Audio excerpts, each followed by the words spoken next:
Son ami charismatique lui disait, viens dans mon église quand mon pasteur fait des miracles. Viens dans mon église. Elle insistait tout le temps, elle dit, non, moi je ne crois pas à ces choses-là. Un jour, vous savez, des gens qui sont souvent désespérés, l'ennemi cherche toujours dans ce moment-là pour nous glisser certaines choses. Elle s'est levée, elle est partie dans cette église-là. Et ce jour, le jour qu'il devait faire les miracles, le pasteur vient imposer sa main sur elle. Subitement, elle se lève de la chaise roulante, elle sent une force en elle, elle commence à marcher. Et tout le monde a en train de crier, vous savez, dans ces églises, on crie, on saute, on fait toutes ces choses-là. Et elle est rentrée chez elle, dans son église adventiste, aux États-Unis, les gens de l'église ont vu qu'elle est guérie, tout et tout, et la nouvelle est tombée dans l'oreille du pasteur. Le pasteur, humble comme il a dit à la dame, après le culte, est-ce que je peux te rencontrer? La dame a dit d'accord. À la fin, elle est venue dans son bureau, elle lui a raconté tout et tout, et puis le pasteur lui dit, tu sais une chose, allons dans Apocalypse chapitre 16, le verset 14. Ils ont lu ce texte ensemble, et le pasteur lui a dit, ce texte nous montre que même Satan fait des miracles. Alors, tout ce que je peux te dire en tant que ton pasteur, rentre chez toi, tu pries, tu dis à Dieu, si ça vient de toi, je reste dans mon état. Mais si ça ne vient pas de toi, retire cela dans ma vie. Et le pasteur lui a dit que sache que quand Satan te fait un don, il va te demander quelque chose en retour. Et lorsqu'elle est rentrée chez elle, elle dit, mais comment le pasteur devait être content de ma situation, pourquoi il me dit des choses comme ça? Mais elle était troublée dans son esprit. C'est alors qu'elle a décidé de faire cette prière avant de se coucher. Habituellement, elle partait courir avec son amie pentecôtiste depuis qu'elle était guérie. Mais ce soir-là, elle a décidé de se coucher, faire cette prière en demandant à Dieu, cette prière difficile, mais en disant à Dieu, ça tient de toi, Seigneur. Je vais me lever le matin pour aller courir, et ça ne vient pas de toi que cette maladie revienne. Elle a fait cette prière. Le matin, son téléphone sonne. C'est son ami qui dit, mais je suis dehors, je t'attends pour qu'on aille courir.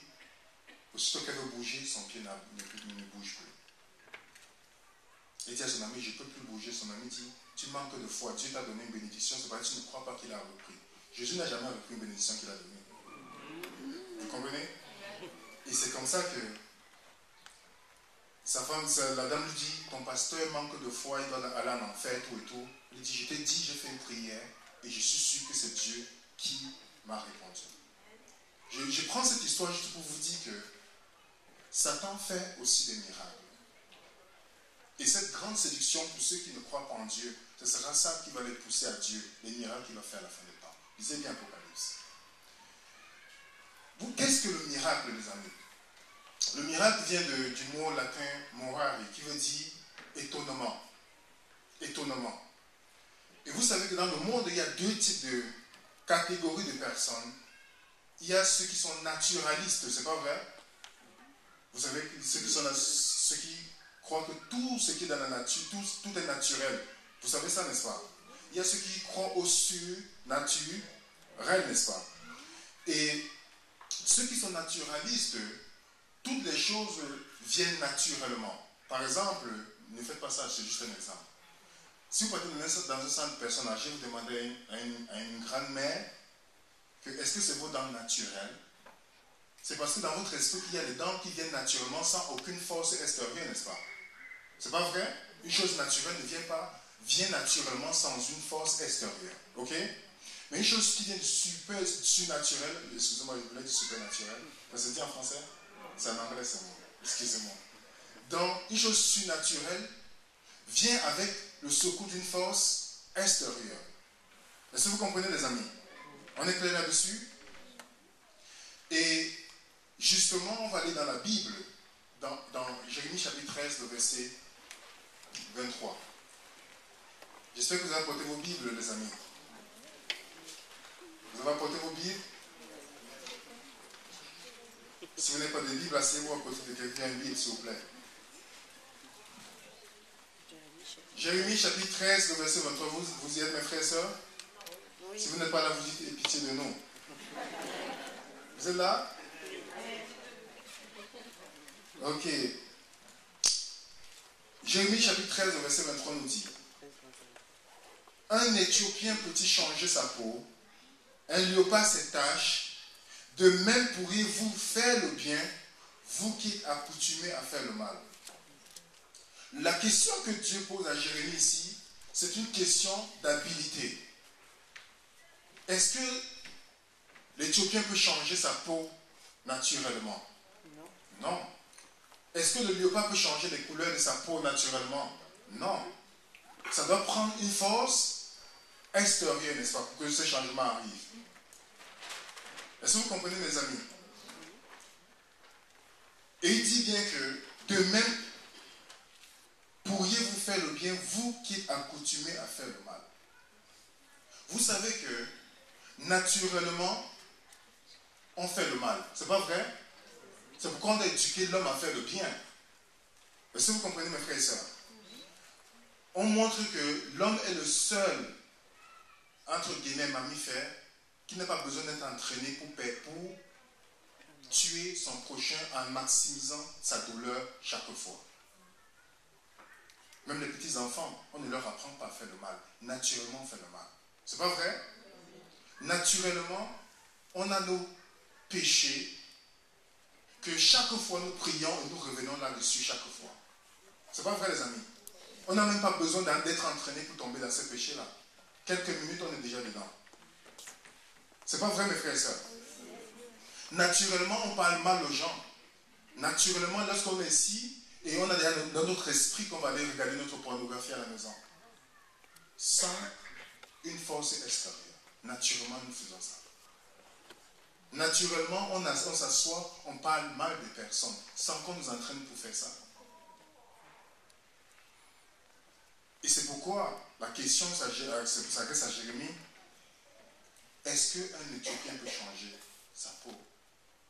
Combien de fois nous avons prié pour dire Dieu, retire cette chose dans ma vie, on est revenu. Chaque fois, peut-être on fait 2 mois, 3 mois, on pense qu'on a paix et puis ça vient frapper la porte. Allô, je suis là. Et on retombe dans cette cadence chaque année. Chaque année, beaucoup de mouvements, pas de progrès. Ce n'est pas notre condition, mes frères et sœurs. Ça nous prend une force extérieure. Je vous lis une citation de Ellen White dans le livre de Jésus-Christ, la page 153. Le paragraphe 3 dit: celui qui s'efforce, en observant la loi, d'atteindre le ciel par ses propres œuvres, entreprend une œuvre impossible. Il n'y a point de salut pour qui n'a qu'une religion légale, une simple forme de piété. La vie chrétienne n'est pas seulement une modification ou une amélioration de la vie ancienne, c'est une transformation de la nature. Il doit y avoir une mort au moins au péché, une vie entièrement renouvelée, nouvelle. Seule l'action efficace du Saint-Esprit peut produire un tel changement. Amen. Naturellement, mes frères et sœurs, nous ne pouvons pas faire le bien. Impossible. Et la servante du Seigneur nous précise que seule l'action du Saint-Esprit peut nous permettre d'y arriver. Parce que nous avons 2 natures, la nature spirituelle et la nature charnelle. C'est celle qu'on nourrit la plus qui sera vainqueur. Est-ce que vous comprenez, mes frères et sœurs? Combien de personnes ici prient pour le Saint-Esprit chaque jour et jeûnent pour ça? Combien de personnes implorent Dieu? On n'en parle même plus. Même à l'église, on n'en parle plus de la 3e personne du triade céleste. Et le mot dit dans Conquérant Pacifique, la page 45, que lorsque ce sujet devient un sujet secondaire, on constate la mort spirituelle dans l'église.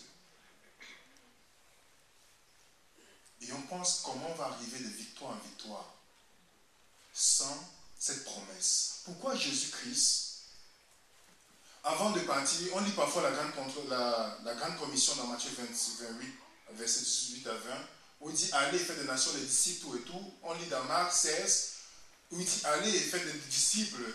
Mais dans Luc, il donne un secret, il dit restez d'abord. Vous serez revêtus de la puissance là-haut. Parce que Jésus qui savait que naturellement, il ne peut pas accomplir ce travail.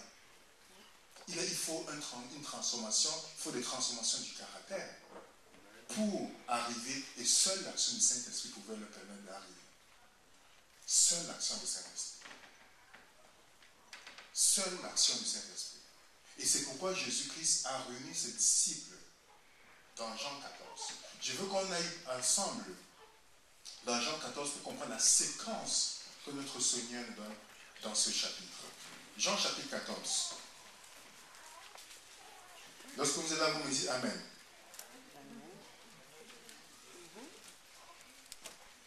Jean chapitre 14. Le verset, à partir du verset 14, il nous dit: si vous demandez quelque chose en mon nom, je le ferai. Donc ça, c'est la promesse est déjà claire. Ok? Et puis il dit ceci: si vous m'aimez, gardez mes commandements. Parfois on lit ce texte, on s'arrête. Pourtant, il y a une séquence qui suit. Et moi, je prierai. Donc, il y a une condition. Si vous m'aimez, gardez mes commandements. Et moi, je prierai qui? Le Père, il vous donnera un autre consolateur, afin qu'il demeure éternellement avec vous. Donc la condition est très claire. Pour que nous recevons cette puissance qui va nous transformer, nous devons déjà commencer à... Nous devons commencer, faire quoi? Aimer qui? Dieu, n'est-ce pas? C'est pourquoi dans Acte 5, verset 32, dit: Dieu donne son esprit à ceux qui lui obéissent. Pourquoi il va vous donner son Saint-Esprit quand déjà, dans notre vie, elle ne ressemble pas à celle que Dieu attend? Et puis continue, dit ceci: l'esprit de vérité que le monde ne peut... Est-ce que je lis ça? L'esprit de vérité que le monde ne peut... Mes frères et sœurs, si on passe à côté de ce qu'on va parler là aujourd'hui, ça ne sera pas une bonne chose.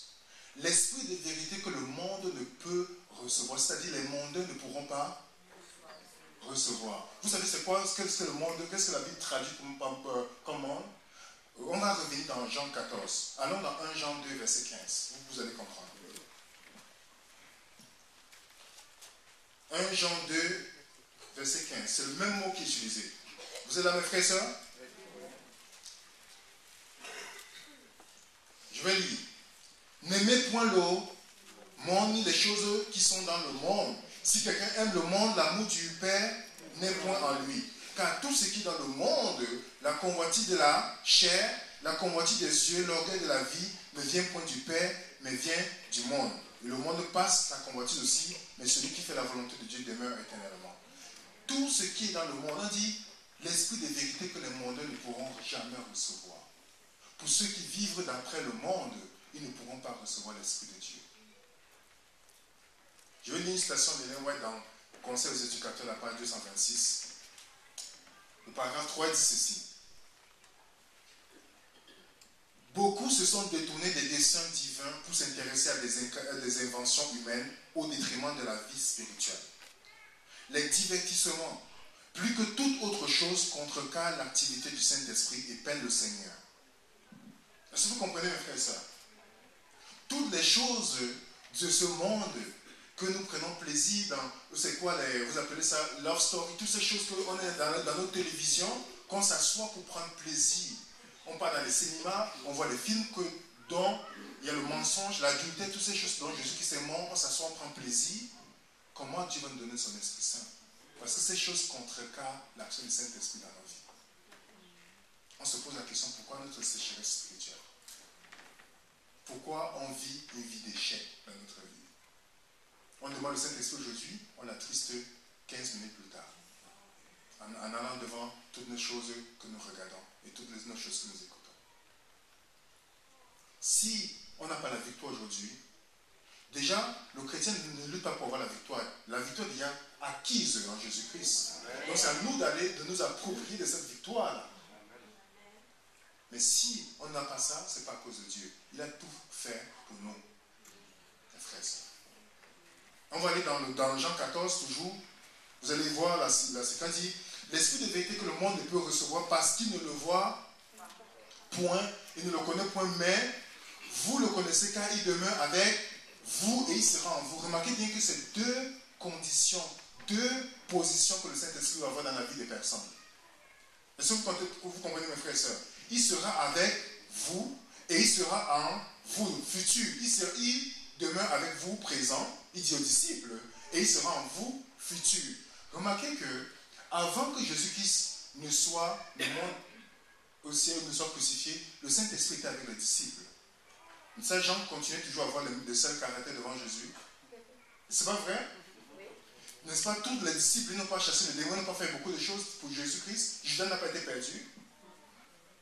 Leur caractère n'était pas transformé. C'est quand le Saint-Esprit est venu en eux, lors de la Pentecôte, que le caractère allait de progrès en progrès.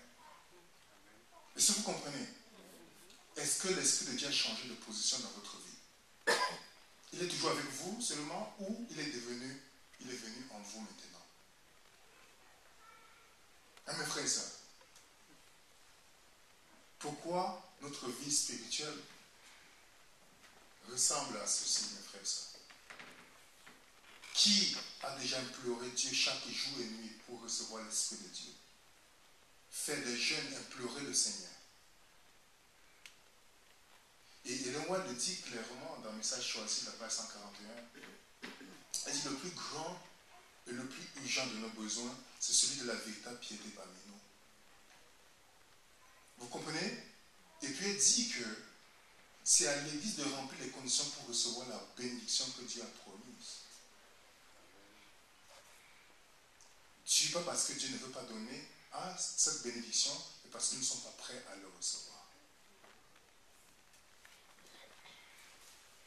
Est-ce qu'il y a des personnes qui sont naturalistes ici, ou il y a des personnes qui croient au surnaturel, qui croient que Dieu a déjà donné cette promesse? Il a dit dans Luc 11, verset 13, méchants que vous êtes, vous savez donner de bonnes choses à vos enfants, combien, à plus fort de raison, le Père nous donne, tu peux quoi? Le Saint-Esprit à ceux qui lui demandent. Dieu veut donner, mais nous ne sommes pas prêts à recevoir, mes frères et sœurs. C'est pourquoi Ellen White dit, j'aime bien ce texte qu'elle dit dans Jésus-Christ, la page 27, le paragraphe 1er, dit, le plus grand des miracles, c'est une vie transformée. C'est ça le plus grand des miracles. Que quelqu'un qui d'un point A au point B. Une personne qui était colérique devient une personne douce. C'est ça qui m'a attiré dans le christianisme il y a 6 ans, mes frères et sœurs. En parcourant toutes ces religions, tout et tout, je n'ai pas vu la promesse de la victoire et de la transformation que le christianisme ouvre. Seul le christianisme promet de te changer. Pas de te faire de toi une bonne personne, mais de te donner pour que tu quittes d'une personne morte à une personne vivante. C'est ça que Jésus-Christ est venu faire. C'est pourquoi, connaissant notre nature, il a donné cette promesse pour nous, mes frères. Et l'Église souffre aujourd'hui, nous souffrons individuellement. La raison pour laquelle l'Église souffre aujourd'hui, c'est parce qu'individuellement, nous faisons partie du corps de l'Église. Et chacun d'entre nous, nous sommes tous malades. Et nous ne tournons pas vers le grand médecin. Alors nous continuons notre vie spirituelle d'échec en échec. Vous savez que le but, la raison pour laquelle on répète un péché tout le temps, Satan utilise ça pour qu'il sait qu'à la fin on va se décourager, on va abandonner Jésus-Christ. Étudiez la vie de Judas, vous allez comprendre. Chaque fois que nous répétons cela, il attend seulement le bon moment, parce qu'à un moment donné, on va dire, je suis fatigué de lutter avec ça, je laisse. Pourtant Dieu a donné le chemin de la victoire pour nous. Parce que quand le Saint-Esprit descend en nous, on quitte de l'homme charnel à l'homme quoi? Spirituel. On va terminer le dernier texte avec Galates chapitre 5. Galates chapitre 5, c'est après le livre de Corinthiens. Vous êtes là, mes frères et sœurs? Galates chapitre 5. Le verset 16 d'abord dit, je dis donc, marchez selon l'esprit, vous n'accomplirez pas quoi? Les désirs de la chair. Parce que Paul était conscient qu'il y a deux natures, les amis. Deux natures. Puis quand il dit, car la chair a des désirs contraires à ceux de l'esprit, l'esprit en a de contraires à ceux de la chair. Ils sont opposés entre eux, afin que vous ne fassiez point ce que vous voudriez. Si vous êtes conduit par l'esprit, vous n'êtes point sur la loi. Or, les œuvres de la chair sont manifestes. Donc, c'est clair, on voit ça. Lorsque les gens viennent à l'église, vous n'avez pas besoin d'aller plus loin. Les œuvres de la chair sont manifestes. Vous venez à l'église habillé comme si vous étiez dans un club, dans une boîte de nuit. Ils vont jamais prendre conscience de la sainteté de Dieu. Pas du tout. C'est manifeste. Vous voyez dans le langage. De l'abondance du cœur, la bouche parle. Vous voyez ça dans le langage. C'est manifeste.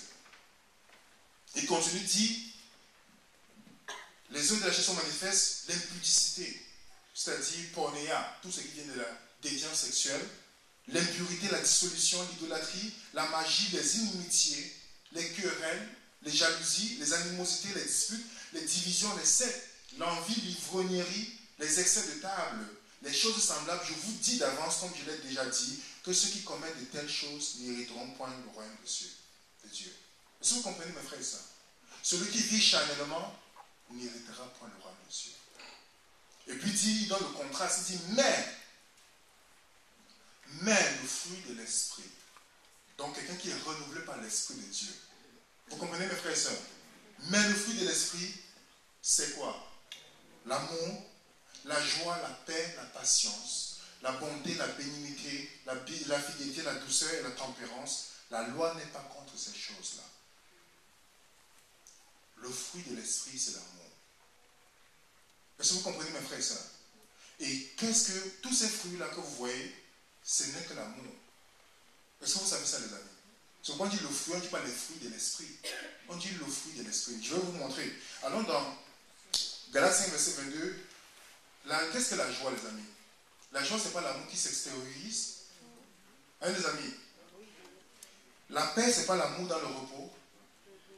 Hein? C'est pas ça? La patience, ce n'est pas l'amour dans l'épreuve. La bonté, c'est l'amour dans l'action. La bénignité, c'est l'amour dans le service. La fidélité, c'est l'amour dans la lutte. La douceur, c'est l'amour qui déborde. Et la tempérance, c'est l'amour discipliné. Lorsque le Saint-Esprit nous renouvelle, notre caractère change. Et c'est comme ça que cet amour-là, c'est pourquoi dans Romains, c'est nous dit que c'est l'amour, c'est le Saint-Esprit qui met l'amour de Dieu dans notre cœur. Lorsqu'on est conscient qu'on a deux natures, et que la nature charnelle veut toujours prendre le dessus, la Bible, Dieu dit, tu peux te nourrir spirituellement. Tu peux te nourrir spirituellement. Il a promis.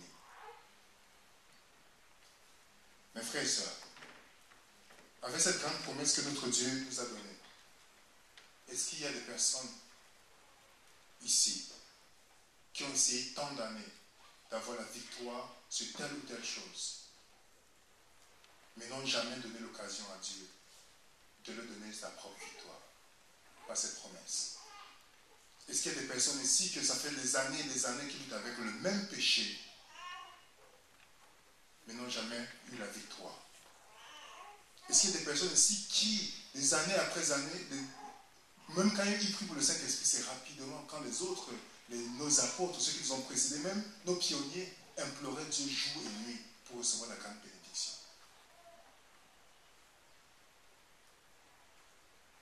Alors nous continuons cette marche chrétienne comme ça, mes frères et sœurs. Être à l'église, être perdu après. Est-ce que ça fait un sens, mes frères et sœurs? D'être perdu après avoir esquivé les globes, après avoir choisi même d'être végétarien ou végétalien, ça n'a pas de sens, mes frères et sœurs. Mon appel pour chaque personne ici, aujourd'hui, c'est l'engagement solennel que vous prenez devant Dieu, pas devant moi. Que pour ceux qui savent qu'ils doivent prendre cet engagement avec Dieu, je le dis bien, avec Dieu dans votre cœur, que Seigneur, je veux qu'à partir d'aujourd'hui, tu fasses de moi la personne qui créera pour que tu me donnes ton Esprit Saint chaque jour. Jeûner et implorer Dieu pour ça. Et que Seigneur, je veux en même temps que tu me permettes de fuir tout ce qui peut attrister ton Esprit Saint dans ma vie, avec les choses du monde. Et que vous voulez prendre cet engagement devant notre Seigneur, je vous prie d'approcher pour qu'on prie ensemble. Que vous voulez prendre l'engagement pour dire, Seigneur,